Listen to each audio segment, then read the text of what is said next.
Bienvenidos a Palabras sin Filtro, un podcast donde la Biblia no se disfraza y la verdad no se negocia. Con el pastor Chenny Reyes nos metemos de lleno al libro de Romanos, verso por verso, capítulo por capítulo. Agarra tu Biblia y abre tu mente, porque aquí venimos a pensar, crecer y vivir diferente. Hola a todos mis amados, les saludo nuevamente para continuar con el estudio, la reflexión del libro de Romanos. Y el día de hoy vamos a ver el capítulo número 3, específicamente la segunda parte, a partir del versículo 21 y hasta el final del capítulo en el versículo 31. Bueno, hasta aquí el apóstol Pablo nos presenta esa innegable culpabilidad de todos los hombres y su incapacidad de salvarse del juicio de Dios a través de ningún medio, incluyendo la misma ley de Dios, que solo sirve para hacernos conscientes de la maldad de nuestros corazones y de esa naturaleza caída que hay en todos nosotros. Entonces es aquí donde aparece el punto de inflexión, es decir, donde la historia da un giro de condenación ineludible a justificación accesible. El pasaje comienza diciendo, pero ahora, que nos habla de esa transición entre el juicio y la gracia. No es una separación sencilla. Esta separación divide dos capítulos de una misma historia. El mensaje completo de la Biblia se centra en Dios y en su relación con la humanidad.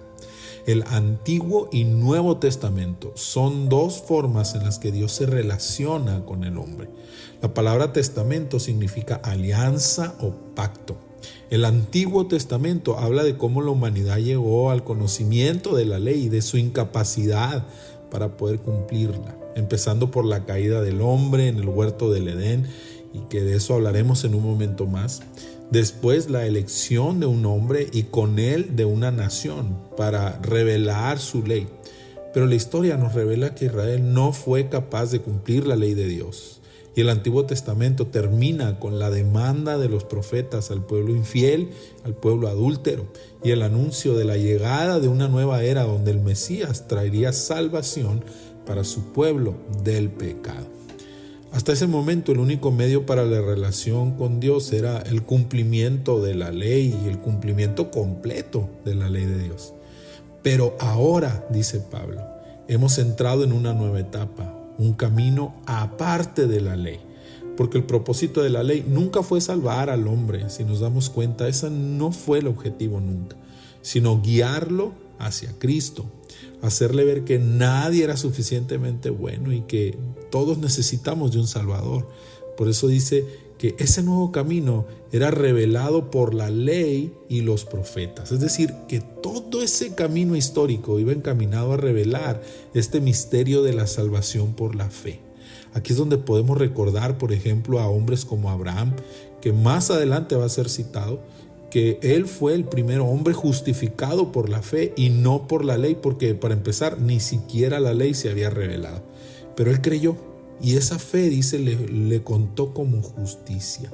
No era perfecto, pero tuvo fe en Dios. Ahora, debemos entender que cuando dice aparte, habla de la misma justicia de Dios, pero por un medio completamente distinto al de la ley. No como complemento de la ley, sino como un camino nuevo hacia un mismo destino, la justicia perfecta de Dios. ¿Por qué dice esto? Porque recuerde que Pablo estaba diciendo a la iglesia en Roma que no necesitaban adherirse a la ley de los judíos, como si la fe en Jesucristo fuera un complemento del judaísmo. Y él les dice, esto es completamente aparte. Para que entendamos bien, mis amados, la fe no complementa nuestras buenas acciones, ni nuestras buenas acciones complementan nuestra fe. La fe por sí sola nos salva. Las buenas acciones manifiestan nuestra fe. Esta fe justifica a todos los que creen en Él. ¿En quién? En Jesucristo, dice Pablo. No dice fe en Dios, porque eso puede ser muy ambiguo, sobre todo en una cultura tan idólatra y politeísta como la que rodeaba la iglesia en la ciudad de Roma. No era fe en Dios solamente, que para unos Dios era el sol, para otros Marte, para otros era el viento, el agua, qué sé yo. No, Pablo deja bien claro que esta justificación no es solo para tener fe en algo, sino solo fe en Jesucristo. Por eso nosotros, más que predicar solo de Dios, debemos predicar a Jesucristo, como dice Pablo, a Jesucristo y a este crucificado, como el único Dios. Ese es el mandamiento que Jesús nos dejó, que se predicara en su nombre el arrepentimiento y el perdón de pecados. Ahora, mis hermanos, ¿qué significa creer en Jesucristo? ¿Creer que Él existió, que fue un gran maestro? Creer en Jesucristo es creer en quien Él dijo ser, el Hijo de Dios, el único camino a la vida eterna, la justicia de Dios encarnada. Significa creer que Él murió para pagar nuestro pecado y que resucitó para vencerlo por completo. Pablo dice que a todos los que pueden creer en esto, pueden alcanzar la justicia plena de Dios, sin distinción, ya sean gentiles, pecadores o judíos conocedores de la ley. No hay diferencia, ninguno da la medida para eso. Ahora, ese es el nuevo camino y todo el que quiera ser salvo debe andar por él. Porque dice el versículo 23, por cuanto todos pecaron y están destituidos de la gloria de Dios. Y esta expresión, mis hermanos, nos regresa hasta el Edén. Destituidos de la gloria de Dios no es que fuimos sacados de un lugar, sino que perdimos una cobertura. El Salmo capítulo 8 habla de la creación del hombre y dice, lo hiciste poco menor que los ángeles y lo coronaste de gloria y de honra. Le hiciste Señor de las obras de tus manos. La palabra gloria viene del hebreo kadosh, que significa santo, consagrado, apartado para un uso sagrado. Esto significa que el hombre estaba cubierto con la gloria de Dios y eso le hacía apto para estar delante de él. Por eso el Señor bajaba al huerto y hablaba con el hombre cara a cara todos los días. Dios le daba propósito y le daba sentido y hacía que el hombre estuviera apartado para un uso sagrado. Era el Señor de todo lo que Dios había creado. Había una gran dignidad en él, no por sí mismo, sino por la kadosh, o por la gloria de Dios que lo cubría. Pero ¿qué fue lo primero que pasó cuando el hombre pecó? Dice la Biblia que tuvo vergüenza porque vio que estaba ¿cómo? Desnudo. ¿Por qué vio que estaba desnudo? ¿Que no había estado desnudo todo el tiempo? Sí, pero no en ese sentido en el que pensamos. Él se dio cuenta que ahora estaba desnudo porque la kadosh se había quitado. Ya no estaba cubierto. Ahora había indignidad en él, había sido destituido de la gloria, estaba desnudo. Y la siguiente vez que estuvo delante de Dios fue para ser juzgado y condenado a la muerte. ¿Te das cuenta? Fuimos destituidos de la gloria de Dios, es decir, quedamos desnudos, perdimos la dignidad, perdimos el propósito eterno. Y empezamos a dedicar nuestras vidas a cosas que no tienen sentido, ni valor, ni peso. Y así como Adán, intentamos cubrirnos con nuestros propios medios, pero eso le resultó inútil, no le sirvió para nada.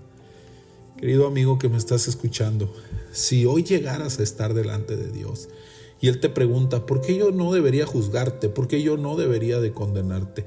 ¿Qué le dirías? ¿Tendrías acaso un argumento personal o algún recurso que nos sirva delante de Dios? Yo creo que no existe ninguno. Pero aquí es donde entra un concepto muy importante, la justificación. ¿Y qué es la justificación?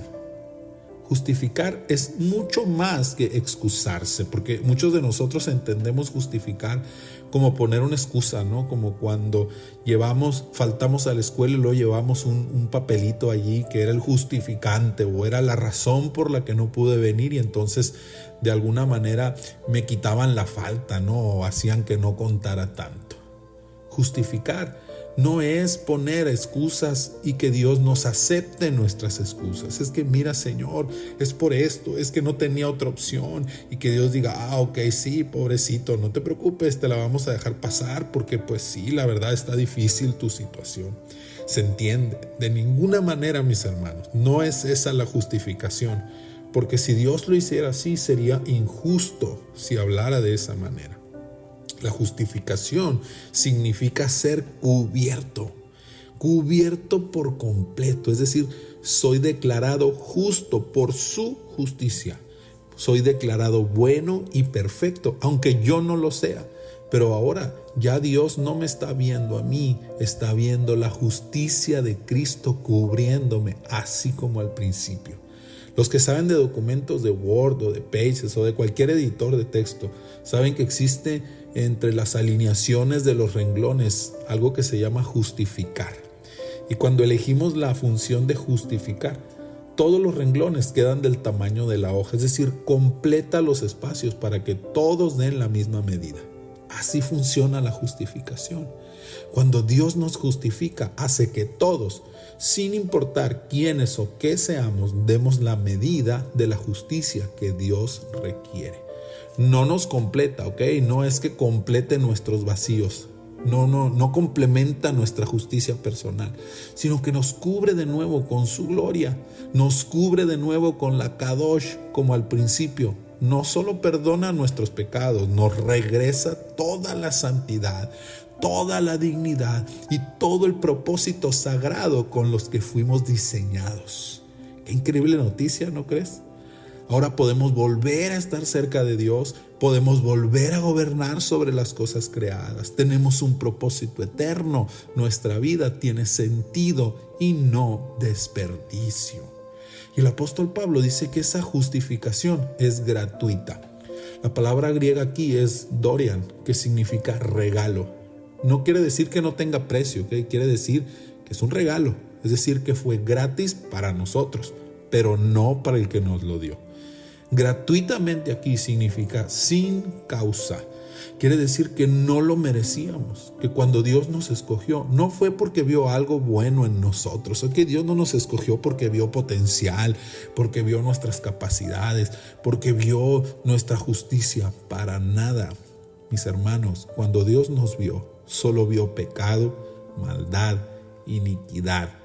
Entonces, ¿por qué nos escogió? Para hacernos santos. Por gracia, sin causa, solo porque nos amó. Pero como te dije, no fue gratis para quien nos justificó, es decir, para Jesucristo. Por eso continúa diciendo que Él nos redimió. Y esta palabra, redención, tiene que ver con dejar un rescate o dejar una garantía. Como cuando alguien redimía algo, debía pagar un precio. Él nos redimió. Él pagó el precio, no fue gratis. Dios no se hizo de la vista gorda y dijo, bueno, vamos a dejar pasar esto como si nada hubiera pasado. No, la justicia tenía que cumplirse.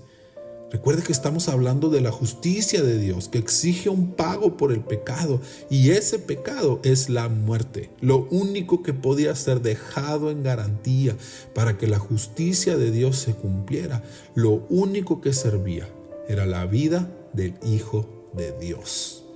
Pablo dice que Dios hizo que Jesucristo fuera la propiciación, y esa es la tercera palabra: justificación, redención y propiciación. Y esta palabra significa hacer algo para agradar. En el mundo antiguo, sobre todo en la parte religiosa, la propiciación era un sacrificio que se hacía para agradar a una deidad y que su justicia o su demanda se cumpliera, que su ira, su enojo se calmara y que se obtuviera el favor de esa deidad. En otras palabras, era tenerlo contento para poder estar en paz, tener un tiempo agradable, un tiempo de paz. Eso era la propiciación. Eso nos hace recordar las palabras de Jesús, evocando al profeta Isaías, cuando dice: el Espíritu del Señor está sobre mí porque Dios me escogió. ¿Para qué me escogió? Para vendar a los afligidos, para anunciar libertad a los cautivos, para anunciarle a los presos la apertura de la cárcel y para anunciar el año agradable del Señor. ¿Te das cuenta? Anunciar el año agradable del Señor habla de esa propiciación que nos pone en paz con Dios, que aplaca la ira. Se da cuenta, Jesús cumplió con la demanda de la justicia y calmó la ira de Dios, de la que todos éramos presos, y abrió un tiempo de gracia, un tiempo agradable para todos nosotros. Y esa propiciación se logró, dice Pablo, a través de su sangre. Hay una figura aquí muy importante. la figura del arca del pacto.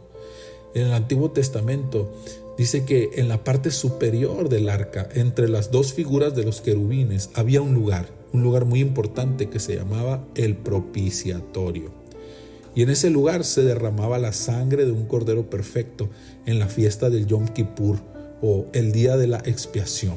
Era una vez al año en el que se sacrificaba un cordero perfecto a favor de todo el pueblo de Israel. Y si a Dios le agradaba el sacrificio y se agradaba de la sangre que era derramada sobre el propiciatorio, el pueblo podría tener un año de gracia, podría tener un año bueno el siguiente año. Dios iba a estar contento con ellos y ellos iban a tener paz. Ellos iban a poder acercarse a Dios, iban a poder estar bendecidos y tranquilos. Bueno, en el nuevo pacto, la sangre del Cordero Perfecto de Jesucristo sería la propiciación para manifestar, dice Pablo, que la justicia de Dios habría sido cumplida. Y Dios nos dice, ahora estamos bien ustedes y yo. Gracias a la sangre de Jesucristo que fue derramada en propiciación, la ira de Dios contra nosotros fue calmada. Y ahora Dios nos ve a través de su sangre. Dios nos ve a través de la sangre de Cristo y ya no nos ve pecadores, ahora nos ve justos y santos. ¡Wow! El pasaje termina diciendo, ¿se dan cuenta? No hay manera de que podamos jactarnos, dice Pablo. ¿Dónde queda la jactancia? La salvación es una obra completa de Dios. No participamos de ninguna manera, mis amados. Así que no podemos jactarnos de nada porque todo lo recibimos gratuitamente. Nadie lo merecía. Y nadie queda excluido porque Jesucristo es el que nos justifica. Él. Y nos justifica sin importar quiénes seamos, solo por la fe. Dios es uno solo, dice Pablo, y por la misma fe va a justificar a los de la circuncisión y a los de la incircuncisión. Es decir, que la puerta quedó abierta para todos sin importar la condición. Pablo termina este pasaje con una declaración. ¿La fe invalida la ley? De ninguna forma. La ley sigue vigente. No es que Dios se haya deshecho de la ley y que la justicia de Dios no debe ser cumplida. No. Nuestra fe no invalida la ley sigue estando allí. Sin embargo, ahora nosotros somos justificados porque el perfecto Jesucristo es el que nos cubre. Y cuando Dios nos ve y nos aplica su ley, salimos ganando. ¿Por qué? Porque su justicia nos ha cubierto. Qué bendición, ¿verdad? Qué preciosa palabra. Yo les invito para que sigamos leyendo, sigamos estudiando este precioso libro de Romanos y que sigamos aprendiendo juntos porque es extraordinario todo lo que podemos aprender cuando le ponemos atención a la palabra. Y mi oración, mis amados, es que todos seamos renovados en nuestra fe. Yo estoy siendo renovado en mi fe, no sé tú, pero yo estoy aprendiendo tantas cosas y estoy entendiendo tantas cosas en el estudio de la palabra que le traen paz a mi corazón, le traen alegría, le traen contentamiento, y yo espero que tú estés experimentando lo mismo que yo. Esa es mi oración para todos. Que Dios les bendiga, mis hermanos, y que tengan un excelente día. Gracias por estar aquí en Palabras sin Filtro. Qué bueno es poder abrir la Biblia juntos y descubrir lo que Dios tiene para nosotros, versículo a versículo. Te invito a que no te pierdas la próxima sesión porque seguimos aprendiendo, creciendo y dejando que la palabra transforme nuestra vida. Nos escuchamos pronto. Bendiciones.